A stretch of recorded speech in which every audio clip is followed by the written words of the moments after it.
afternoon students. In the previous video we have discussed about the phylum Porifera. We completed that one.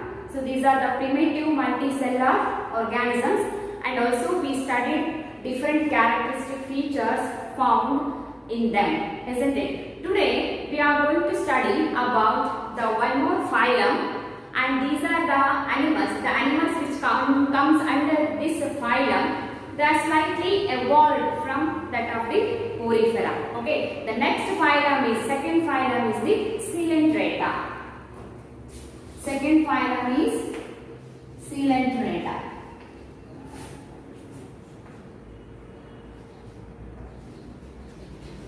Second phylum is the Coelenterata. Okay, and they are also called as Cnidaria.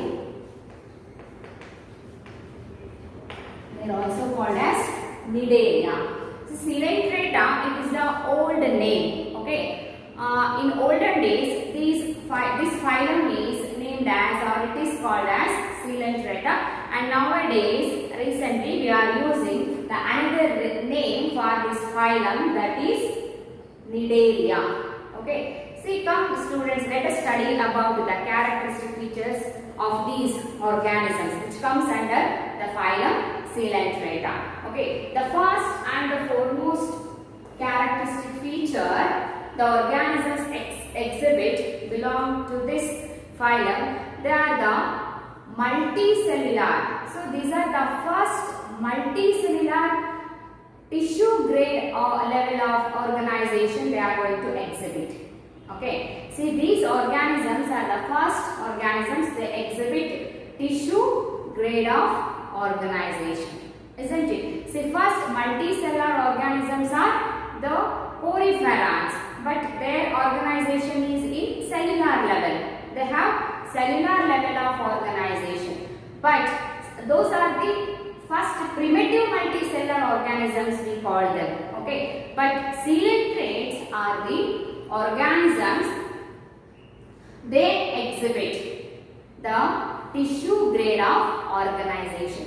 See, these are the first organisms which exhibit tissue grade of organizations. These are the first organisms. These are the first organisms which exhibit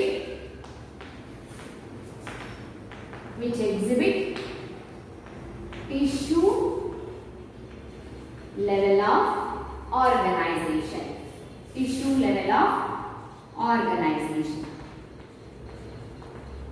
Okay, so this is very, very important.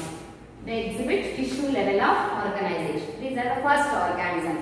So while I am writing on the blackboard, you also note these points. Okay, and second characteristic features they are going to exhibit, that is, these are all exclusively aquatic forms, but most of them are marine forms.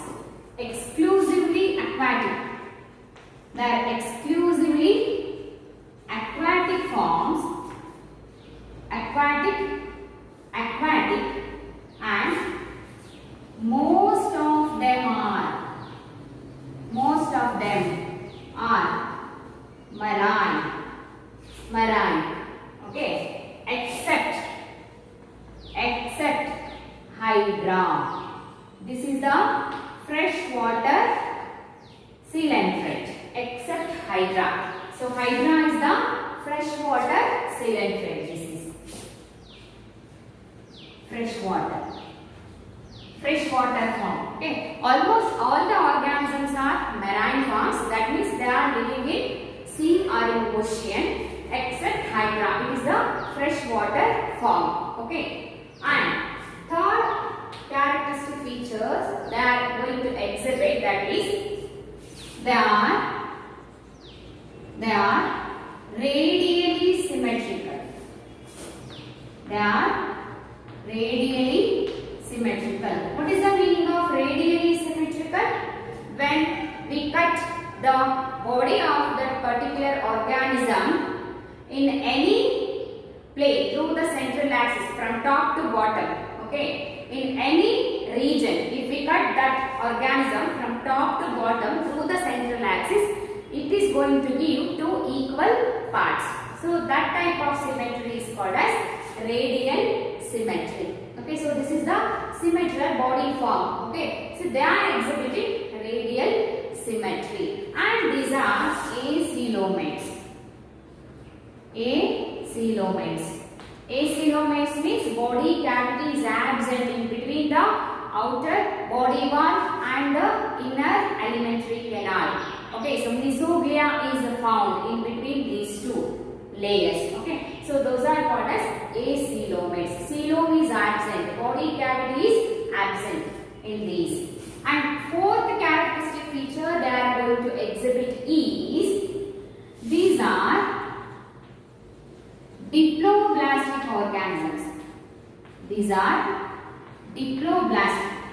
Diploblastic means these organisms develops from only two germ layers, that is outer ectoderm and inner endoderm. The organisms which develops from two germ layers, or the organisms which have two germ layers in their embryonic stage, those are called as diploblastic organisms.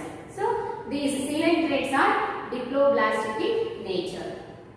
Okay, and fifth or characteristic feature is, see, these are diploblastic organisms. Let us draw the diagram of the one of the coelentrate, that is hydra. Yes. So this is the hydra. Okay, and it is going to attach to the substratum. Okay, and this is the ectoderm. Okay, and this is the gastroderm. Inner layer is called as gastroderm. Okay, and here is the cavity is present. So this is the region. Okay, and it is filled with gelatinous material. It is acellular. That is known as mesoglea. Mesoglea. Okay, say outer ectoderm and the inner gastroderm. In between these two layers, some gelatinous material is found, acellular material, that is called as mesoglea. Here we can't find mesoderm, okay, because it is absent, because they are diploblastic organisms. Okay, and this is the gastroderm. Inner endoderm, here in case in these organisms it is called as gastroderm. Okay, so outer is the ectoderm, and here is a cavity is present inside the organism. Okay, so that cavity is called as coelentron. The cavity is called as coelentron. Okay, so this cavity is called as coelentron. Okay, cavity is found inside the organism, so that is called as coelentron. See, these are some of the general characteristic features they are showing. A specific unique characteristic feature we are going to study in these organisms are presence of some special type of cells on the body wall of ectoderm. On the surface of ectoderm, okay, we find special type of cells. Those are called as cnidoblasts. Those are called as cnidoblasts. Cnidoblasts. Okay, some special type of cells are found on the surface of ectoderm, and also these contain tentacles like this. Okay, so tentacles are found in these. So on the tentacles also we find some special type of cells called as cnidoblasts. Okay, only on the ectodermal layer and also on the tentacles, at the region of tentacles, we find special type of cells called as cnidoblasts. Okay, and cnidoblast, so this is the unique characteristic feature we can see in case of coelentrates. Okay, and these cnidoblast cells are going to produce some cells called as nematocysts. Nematocysts. These cnidoblasts gives rise to some special cells. They are called as nematocysts. Let us write the diagram of the cnidoblast, how it is going to look like. Okay,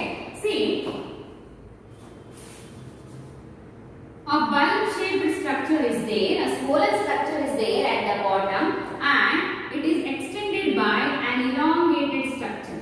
Okay, and again at the tip they will give rise to a pointed structure. At the pointed edge they will give. So this structure is called as cnidoblast.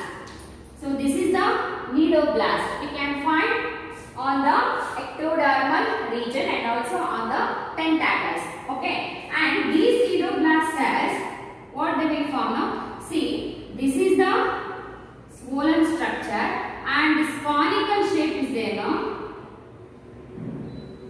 See, this conical shape, it will go inside like this, and this one, this elongated structure is there now. It is going to wrap on this like this. It become coiled and the pointed edge is like this. Okay, and the pointed edge become like this, and these are called as nematocysts. These are called as nematocysts. See, these are the cnidoblast cells, special cells found on the ectodermal region and also on the tentacles, and these gives rise to nematocysts. So these nematocysts, they are responsible for, or these cnidoblasts or they may be nematocysts. So these are produced by these cells only. Okay, these are responsible for cnidoblasts. Cnidoblasts or nematocysts. Nematocysts are responsible for. They are responsible for defense. Okay, and food capturing. Food capturing. Okay, so these are helpful for cnidoblast cells are helpful for food capturing and also they perform the function of defense. If any predator comes near to this organism, so this pointed edge is going to pierce that organism, okay, that predator. Okay, to escape from the predator, these organisms have this defense structure. So those are called as nematocysts. Okay, so this is the characteristic feature, unique characteristic feature we can see in case of coelentrates. Okay, and next we shall move on to the another characteristic feature, that is, see, these coelentrates, they found in two forms. Okay, these coelentrates are found in two forms. One is they found in two forms. Found in two forms. Okay, one is polyp. One is polyp and another is medusa. Medusa. Okay, these coelentrates are found in two forms. One is polyp, another one is medusa. See, polyp means they are sessile. Sessile. Polyps are sessile and medusa are free floating. Free floating coelentrates. Polyps are the sessile coelentrates. Sessile means they go and attach to the substratum. They are not going to move from one place to another place. They are stagnant. Okay, so such forms of coelentrates are called as polyp forms. And some of the coelentrates, they are free floating. Those are called as medusa. Their body form is called as medusa. When the coelentrates are get attached to the substratum, those are called as polyp forms. So like these coelentrates, they found in two forms. Some are polyp form and some are in the medusa form. Polyp means they are sessile. They are not going to move from one region to another region. They are stagnant or they are attached to the substratum. And another form is the medusa. They are free floating forms. So let us give me example for the polyp. Polyp example is hydra. Polyp, hydra. Okay, hydra and also the Hydra is the polyform, okay, and jellyfish and Aralia, they are medusa form. Jellyfish and Aralia.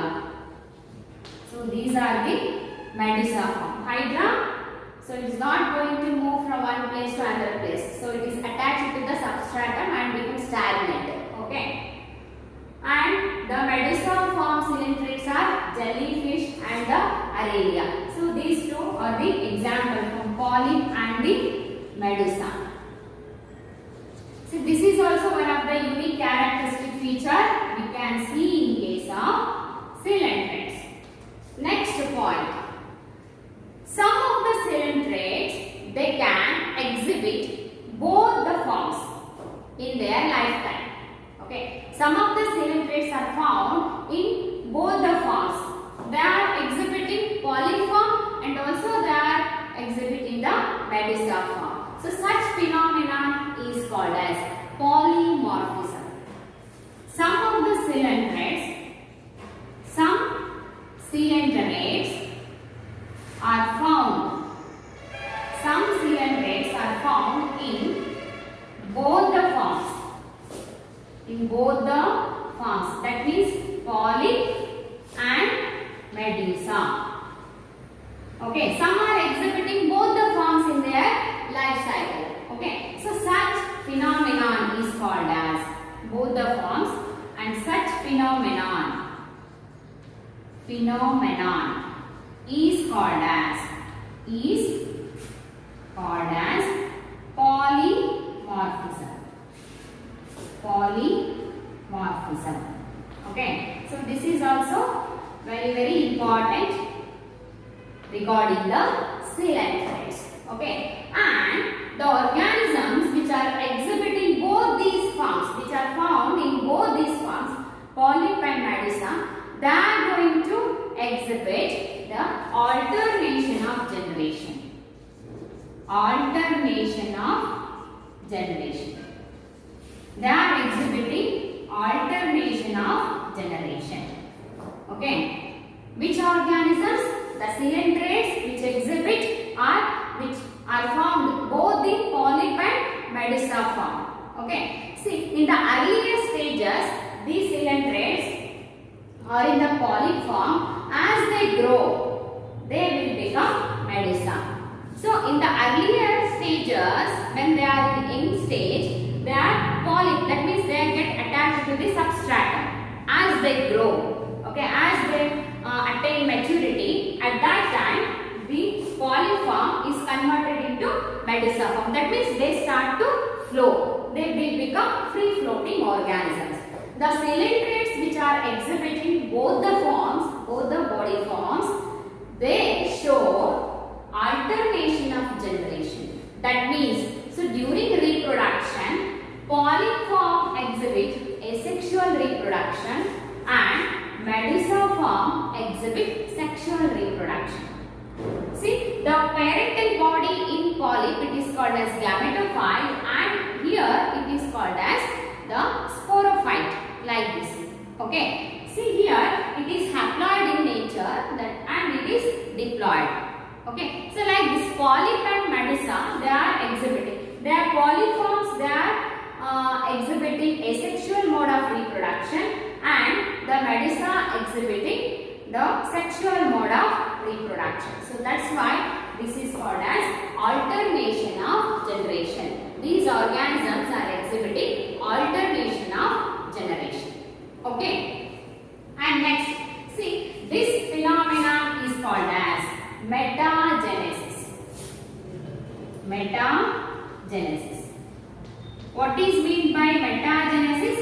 The cylindrids, some of the cylindrids, they found in both the forms, polyp and medusa forms, those cylindrids, they are exhibiting, they are showing alternation of generation. So such phenomenon is called as metagenesis. The cylindrids which are found in both polyp and medusa forms, they exhibit alternation of generation, and that phenomenon is called as metagenesis.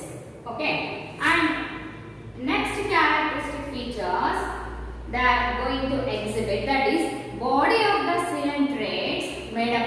exoskeleton. Not all the coelentrates. Okay, some of the coelentrates, their body made up of exoskeleton. But in case of Hydra, exoskeleton is absent. That means their body is not going to formed by exoskeleton, or it is not supported by exoskeleton. Okay, some of the coelentrates, some are having exoskeleton. Some are having exoskeleton. So exoskeleton, it is going to support the body. It gives support to the body. And these exoskeleton may be in the form of calcareous form. Okay, it may be in the form of calcareous, or it may be chitinous. Exoskeleton, chitinous, or it may be calcareous. Okay, so the organisms are the coelentrates which contain chitinous exoskeleton are Obelia. So these are the coelentrates. They have the exoskeleton, chitinous exoskeleton. And the organisms which contain calcareous, they are called as corals. So corals, they contain calcareous exoskeleton, and Obelia, it contains chitinous exoskeleton. But exoskeleton is absent in case of Hydra. Exoskeleton is absent in Hydra. Okay, in Hydra also it is absent, and also in jellyfish, absent in Hydra and jellyfish. Okay, exoskeleton is absent. Okay, so next move on to some more characteristic features.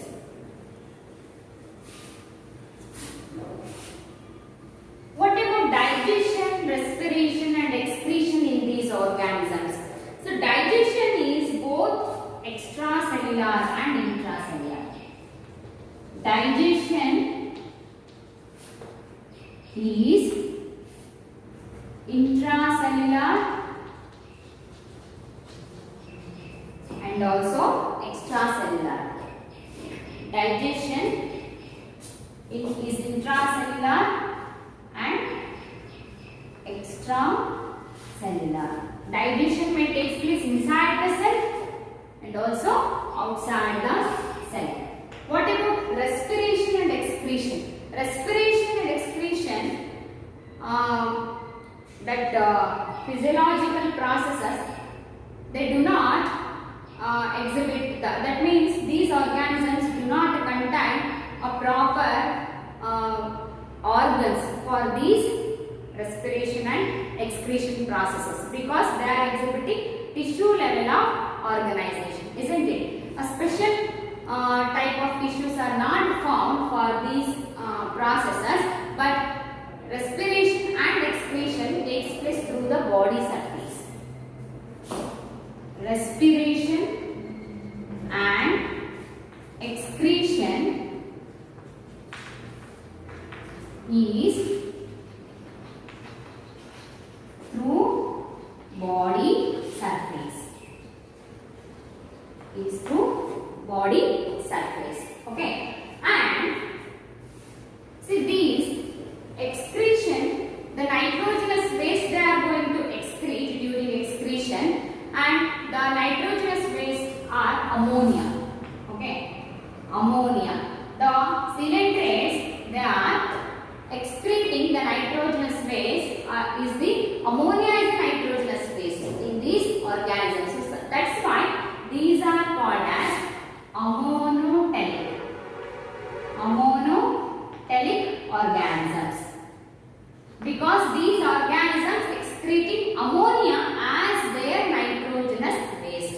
So that's why those are called as ammonotelic organisms, and the poriferans also ammonotelic organisms, because they are also excreting ammonia as their nitrogenous waste. Okay, and so much amount of water is required for the excretion of the ammonia. So they are found in aquatic, that means in the water only they are purely aquatic forms, and they are getting enough amount of water, and they are excreting the ammonia as their nitrogenous waste. So that's why these are called as ammonotelic organisms. Okay, nitrogenous waste, they may be in the form of ammonia, or they may be in the form of urea, or they may be in the form of uric acid. But these organisms, they are excreting ammonia as their nitrogenous waste. So that's why these are called as ammonotelic organisms. Okay. Next, what about nervous system? Nervous system. See, here also there is no any special type of organs or tissues are found in these organisms. Okay. That means they are performing the function of the sensation like this. But the network of nerves found diffused in their body. A network of nerves, they are found in the form of diffused form. Okay. See, nervous system consists of diffused network of nerves. Nervous system. So higher organisms are ganglia, brain. Okay, so nerves. So these are not found. So the systematic nervous system is not found in these organisms because they are lower organisms. As the evolution takes place in higher organisms, we can see a well-developed nervous system. But here in these organisms, nervous system contain a network of diffused nerves. Nervous system forms the network of diffused nerves. Okay. What about reproduction in these organisms? Reproduction. Reproduce. Both. Reproduce. Both. Okay. Reproduce by asexual means. By asexual means and also sexual means. That means they are exhibiting both asexual mode of reproduction and also sexual mode of reproduction. Reproduction is by asexual means and also by sexual means. Asexual means, okay, see, asexual type of reproduction takes place by means of exogenous budding. Exogenous budding. Exogenous budding means if this is the hydra, okay, so it is get attached to the substratum, okay, and these are the tentacles. Okay. A small outgrowth is going to form. Small outgrowth is going to form on the outer body surface. Okay. See, this is called as bud. Okay. Exogenous means this bud is going to form on the outer body surface. So that's why it is called as exogenous budding. Okay. And as it grows, after some time, it is going to detach from the parent body and it will develop as a new organism, new hydra.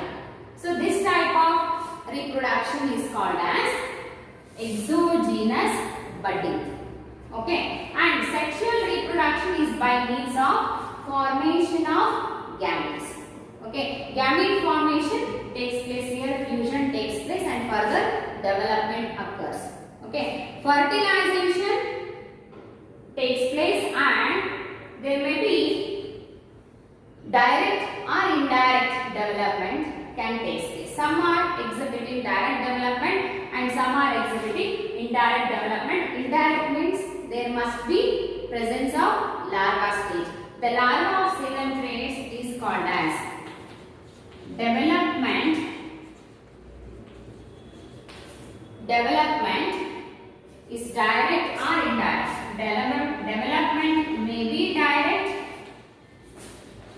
or indirect. If they are exhibiting indirect development, a larval stage is there that is called as planula.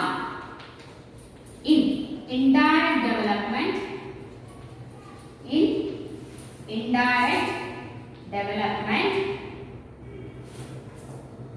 the larval stage is found.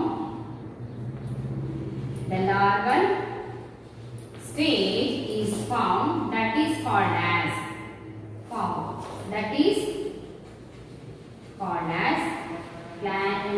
The larva of coelentrates is called as planula. The larva of coelentrates is called as planula. Okay. See, for asexual reproduction, example hydra.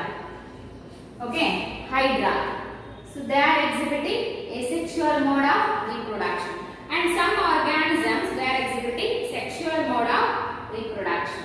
See, these are sessile, and the organisms which are exhibiting sexual reproduction, they are Medusa forms, and some form in both the forms they are exhibiting alternation of generation. That means in polyp form they are exhibiting asexual reproduction, and in Medusa form they are exhibiting the sexual mode of reproduction. So that is called as metagenesis.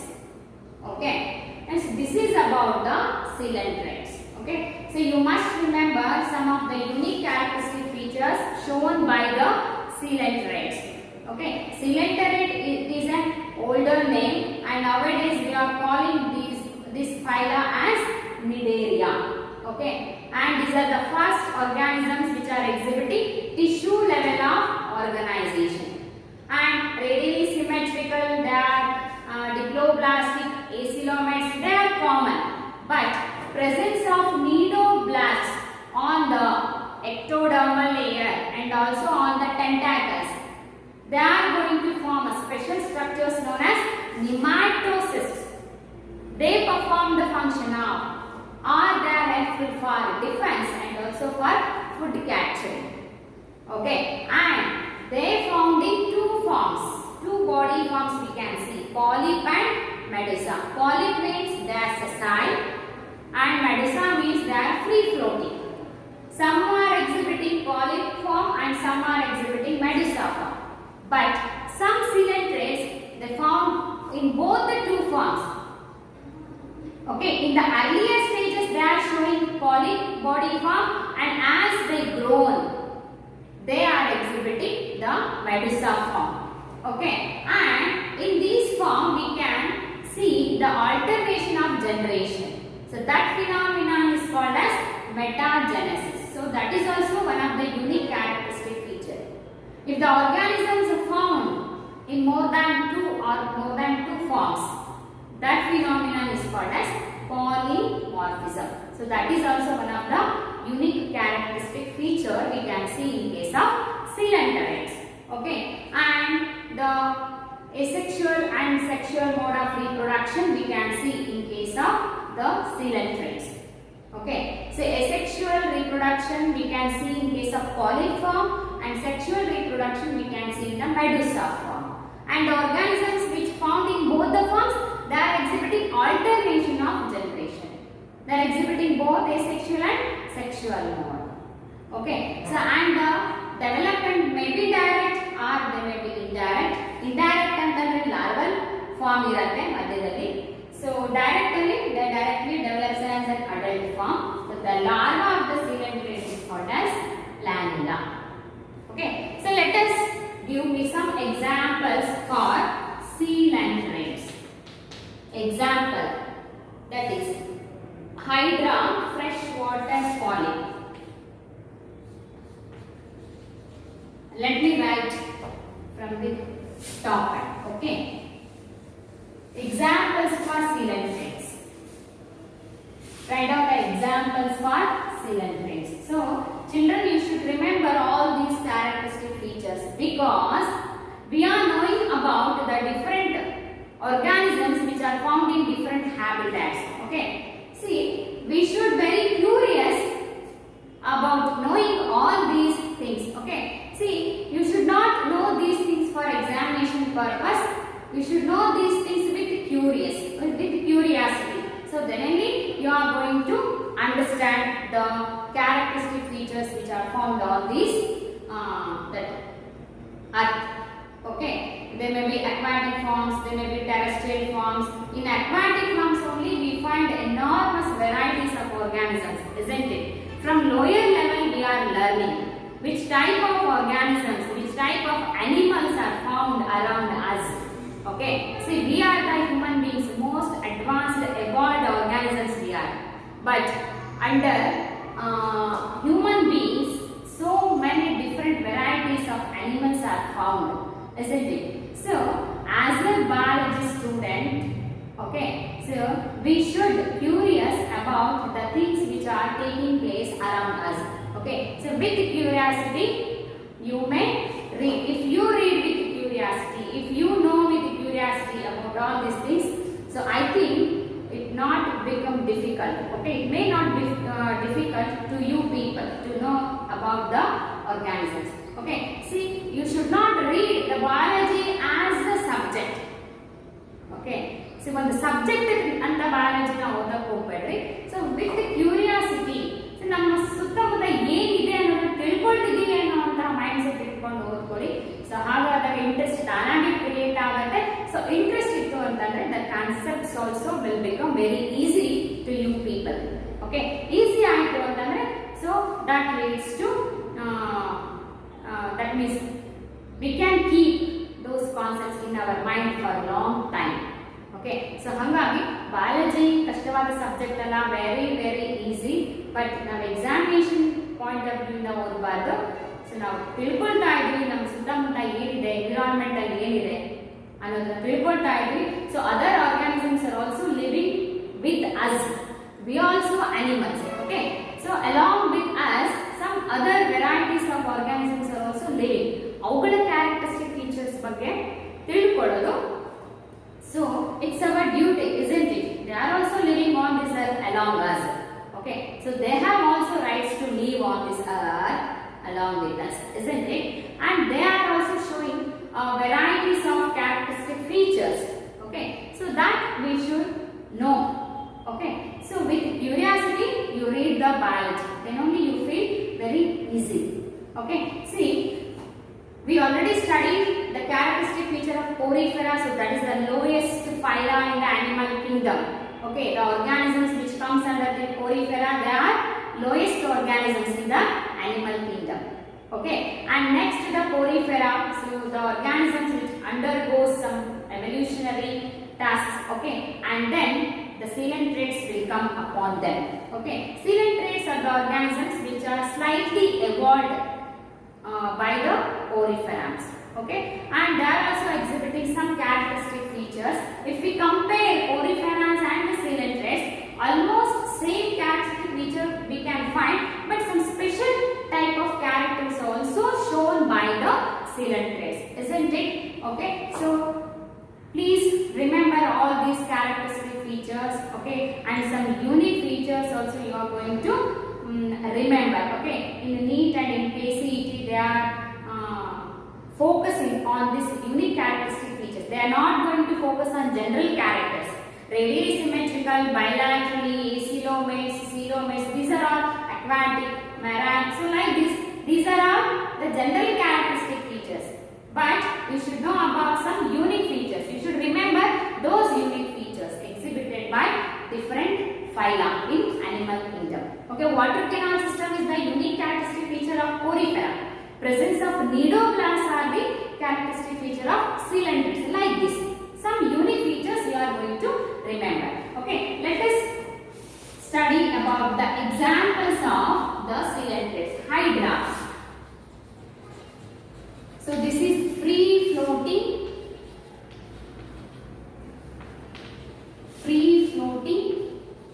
polyp. Okay, so that's the first example.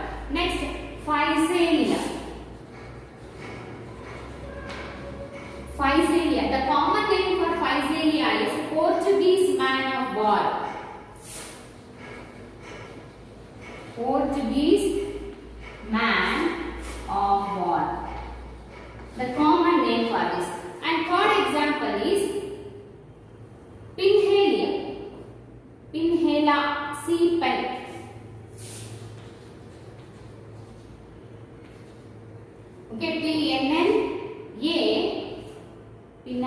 Pinnatula. P-U-N-A. Pinnatula. Okay. So this is called as, commonly it is called as sea pen. Pinnatula. Okay. And Gorgonia. Sea fan. Gorgonia. Commonly it is called as sea fan.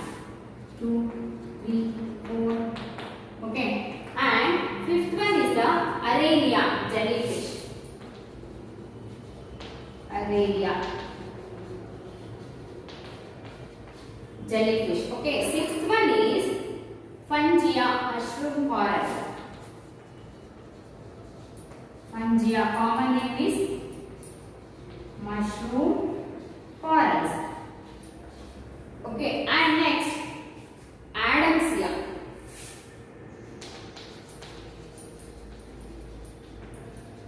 And eighth one is the Mendrina brain coral.